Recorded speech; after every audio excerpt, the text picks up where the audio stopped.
मेरा नाम विवेक है। मेरी उम्र 30 साल की हो चुकी है, पर अब तक मैं कुंवारा हूँ। न ही मेरी कोई गर्लफ्रेंड है और न ही शादी के लिए कोई लड़की मिल पा रही है। वजह ये है कि हमारे इलाके में लड़कियों की संख्या बहुत कम है। जो भी लड़कियां शादी के लायक है वो बेहतर लड़कों को ढूंढती है, और इतनी लड़की देखने के बावजूद भी सभी मुझे रिजेक्ट कर देती है। ऐसा नहीं है कि मैं देखने में खराब हूँ, ना कम कमाता हूँ। मैं 50,000 महीने के कमाता हूँ।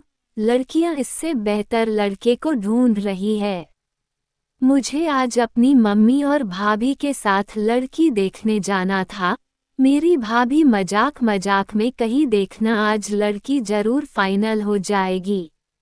मेरी हालत तो इतनी बुरी थी कि मैं लड़की वालों को उल्टा पैसा देने को तैयार था, क्योंकि ना जाने कब से अकेला हूँ।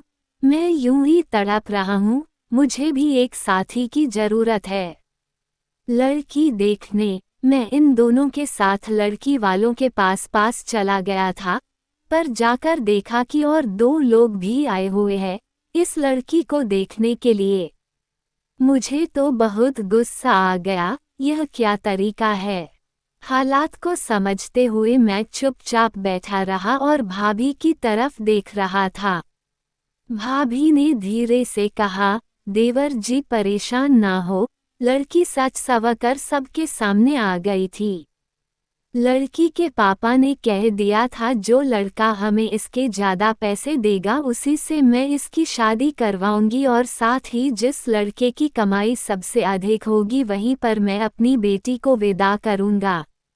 वहां से भी निराश होकर हमें लौटना पड़ा था, और मैं सोचने लगा था कि मुझे और अच्छे काम की तलाश करनी पड़ेगी, तभी जाकर मैं अच्छी लड़की से शादी कर पाऊंगा। मैं काफी उदास था। मेरी भाभी कहने लगी कि हम तो एक शादी में जा रहे हैं, आप भी हमारे साथ चलो, शायद कोई लड़की वहां आपको अच्छी लग जाए। मैंने कहा, भाभी इससे फर्क नहीं पड़ता है कि मुझे कोई लड़की अच्छी लगे, लड़कियां ही तो मुझे रिजेक्ट कर देती है। आप लोग चले जाएं, मेरा मन नहीं लग रहा।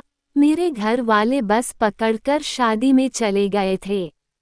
मैं घर पर अकेला रह गया था और घर के कामकाज में लगा हुआ था कि तभी किसी ने घर का दरवाजा खटखटाया। मैं सोच रहा था कि कौन आया होगा कि कोई दरवाजे को जोर जोर से पीटने लगा था।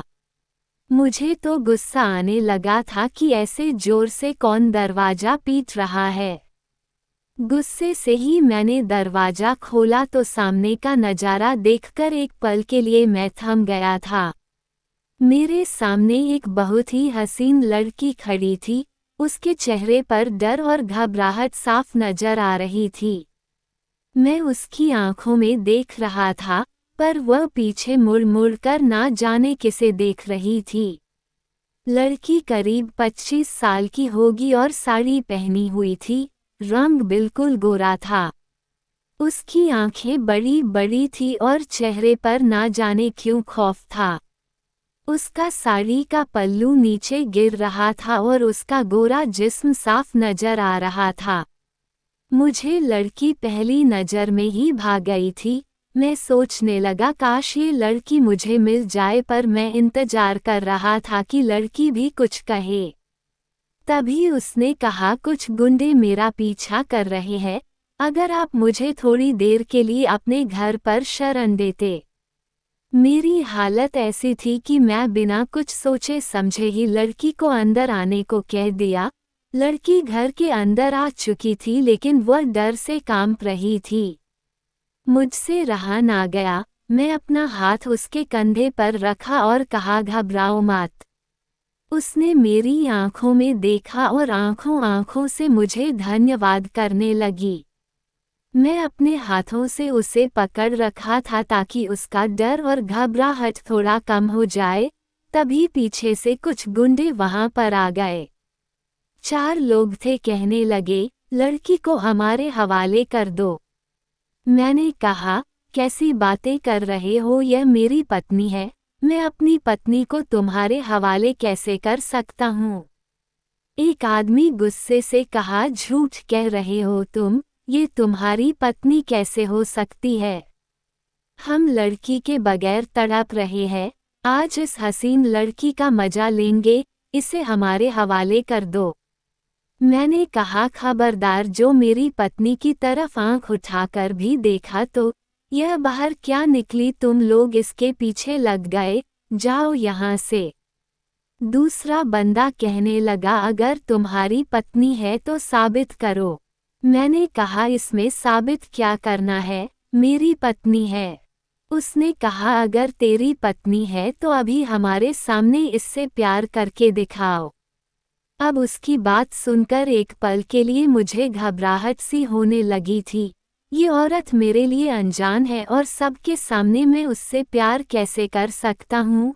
आखिर मेरे बारे में क्या सोचेगी? मैं इसी सोच में डूबा था कि लड़की मेरे पास आ गई, मेरे हाथ पकड़ लिया और मेरे बाहों से लिपट गई। शायद मेरी जिंदगी की पहली लड़की होगी। मेरे हाथ अपने आप उससे लिपट गए थे। उस लड़की को इतने करीब पाकर मैं बहकने लगा था और मैं धीरे धीरे उस लड़की को चूमने लगा था। गालों को चूमते हुए मैं उसकी होठों को चूमने लगा। उसने आंखें बंद कर ली और मेरे चुम्बन को महसूस करने लगी थी। वह मेरा भरपूर साथ दे रही थी। अब मैं यही चाहता था कि ये गुंडे यहीं खड़े रहे और मुझे इस अजनबी औरत से प्यार मिले। वह भी मुझे चूमने लगी थी और मैं उसके प्यार में डूबने लगा था। गुंडे कुछ देर हमारे पास खड़े होकर यह सब कुछ देख रहे थे और फिर एक एक करके सर झुकाकर वहां से निकल गए। अब मुझे उस लड़की को छोड़ने का मन बिल्कुल भी नहीं कर रहा था, लेकिन मैं तब होश में आया जब उस लड़की ने मुझे छोड़ दिया। कहा, आपका बहुत बहुत शुक्रिया कि आपने इन गुंडों से मेरी जान बचाई है। वो लड़की वहीं पर खड़ी थी जैसे कि वापस घर ना जाना चाहती हो और मेरे कहने का इंतजार कर रही हो। शायद आग दोनों तरफ लगी थी। मैंने कहा, तुम बैठ जाओ, मैं तुम्हारे लिए पानी लेकर आता हूँ। मैं उसके लिए पानी लेकर आया तो वह पानी पीने लगी। मैंने पूछा, तुम कहाँ से आई हो? इससे पहले कभी नहीं देखा। वो कहने लगी, मैं पड़ोस के गांव से आई हूँ। मैं यहाँ काम की तलाश में आई थी कि गुंडे मेरे पीछे पड़ गए। मैंने कहा, हमारे शहर का हाल ही ऐसा है। इस इलाके में लड़कियों की संख्या इतनी कम है कि लड़की देखते ही लोग पीछे पड़ जाते हैं, पर तुम यहाँ पर सुरक्षित हो। तुम चाहो तो आज की रात यहाँ पर रुक सकती हो।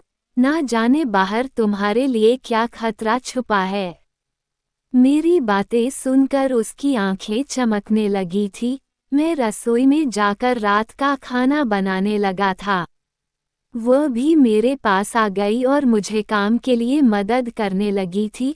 उसकी खुशबू से मैं पागल हो रहा था।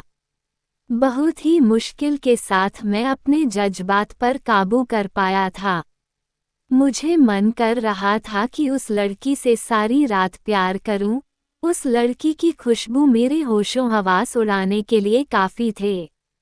काश इस अप्सरा सी खूबसूरत लड़की को मैं अपना बना सकूं। अब मेरे दिमाग में कुछ और नहीं था, बस यही लड़की घूम रही थी। काम करने के बहाने मैं उसे बार बार छू रहा था। आखिरकार हिम्मत करके मैंने पूछा, तुमने अब तक शादी नहीं की क्या? उसने ना में सिर हिलाया। मैंने सोचा कि यही मेरे पास मौका है। अगर ये लड़की मेरे प्यार में डूब जाए तो शादी के लिए मान जाएगी और मेरी जिंदगी संवर सकती है। ना इस लड़की की जिंदगी के बारे में मैं कुछ जानता था। कहाँ से आई है ये अजनबी लड़की, आखिर क्या करती है?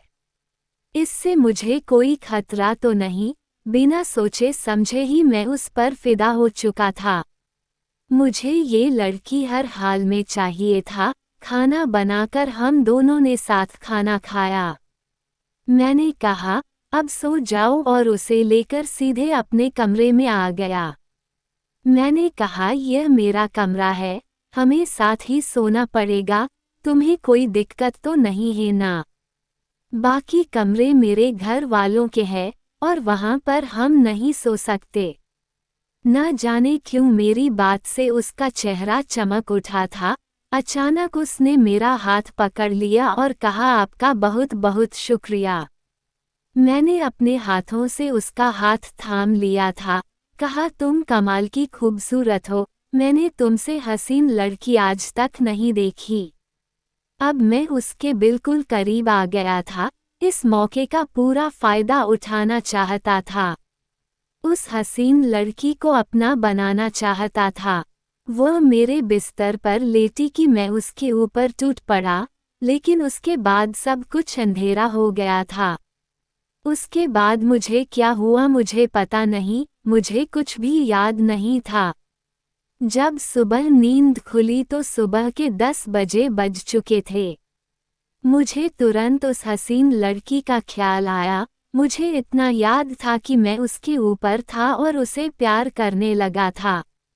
लेकिन उसके बाद सब अंधेरा छा गया था। मैं अपने दिमाग पर जोर डालने लगा था कि तभी बाहर से चीखने चिल्लाने की आवाज़ आने लगी। मुझे कुछ भी समझ में नहीं आ रहा था कि बाहर कौन चीख चिल्ला रहा है। तभी ध्यान आया कि यह आवाज़ तो मेरी भाभी की है और शायद मेरी माँ भी इसके साथ चिल्ला रही थी।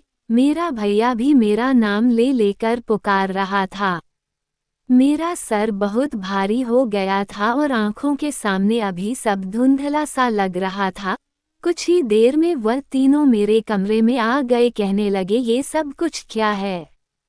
मेरे तो कुछ भी समझ में नहीं आ रहा था कि क्या हुआ। मैंने कहा, भैया क्या हो गया? मुझे तो कुछ भी पता नहीं, मेरा सर बहुत भारी है। भैया कहने लगे, घर पर चोरी हुई है। ये सुनकर किसी तरीके से मैं उठा और बाथरूम जाकर मुंह में अच्छे से पानी डाला, फिर वापस आकर देखा कि मेरी अलमारी खुली हुई है। जल्दी से मैंने चेक किया तो शादी के लिए मैंने जो भी पैसे जमा कर रखे थे वह गायब थे। जल्दी से मैं बाहर ड्राइंग रूम में आया तो हमारी टीवी भी कहीं गायब थी और बाकी घर का कोई भी सामान मिसिंग नहीं था। मेरी मम्मी और भैया भाभी का कमरा लॉक था और चोर ने उनका दरवाजा नहीं तोड़ा था। बस वह 20 लाख रुपए ले गए थे और हमारी टीवी उठाकर ले गए थे। मेरा भैया पूछने लगा कि घर पर क्या हुआ था, सब सच सच बताओ। उन्हें सच्चाई बताने में मुझे शर्मिंदगी महसूस होने लगी थी, क्योंकि इस चोरी के पीछे कहीं ना कहीं मैं ही जिम्मेदार था। मैंने ही उस लड़की पर भरोसा किया था, उसे अपने घर पर शरण दी थी।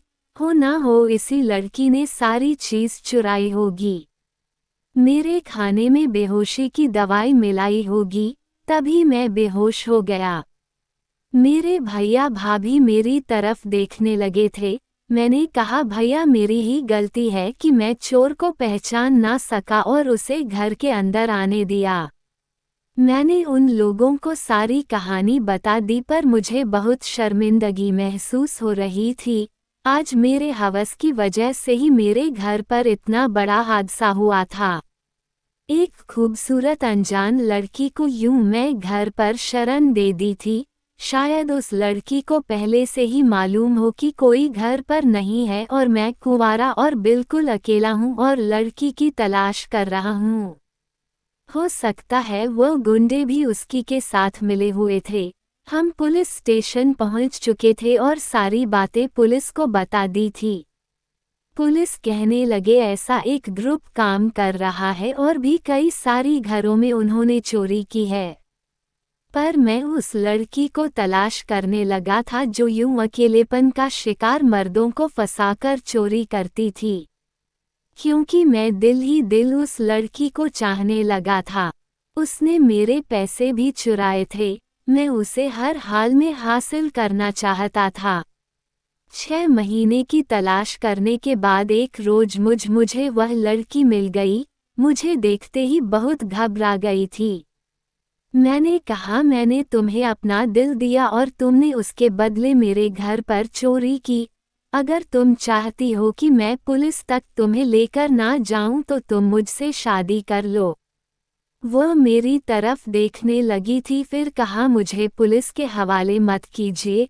दरअसल हम ऐसे ही लोगों को लूटते हैं, पर इसमें मेरा कोई कसूर नहीं। जो 4 लोग मेरे साथ थे वह मेरे चचेरे भाई हैं और मुझसे जबरदस्ती यह काम करवाते हैं। जब मैंने आपको पहली बार देखा था तो मैंने आपको पसंद कर लिया था, लेकिन मैं मजबूर थी, मुझे आपके घर पर चोरी करनी पड़ी। मैं आपसे शादी करने के लिए तैयार हूँ, आप मुझसे शादी करके इस मुसीबत से बचा लें। मैंने उस लड़की से शादी कर ली थी, भले ही उसने मुझे एक बार धोखा दिया था, पर फिर भी मैंने उस पर विश्वास कर लिया था। उसे अपने घर ले आया था और उस लड़की ने बहुत प्यार से मेरे घर को संवारा था।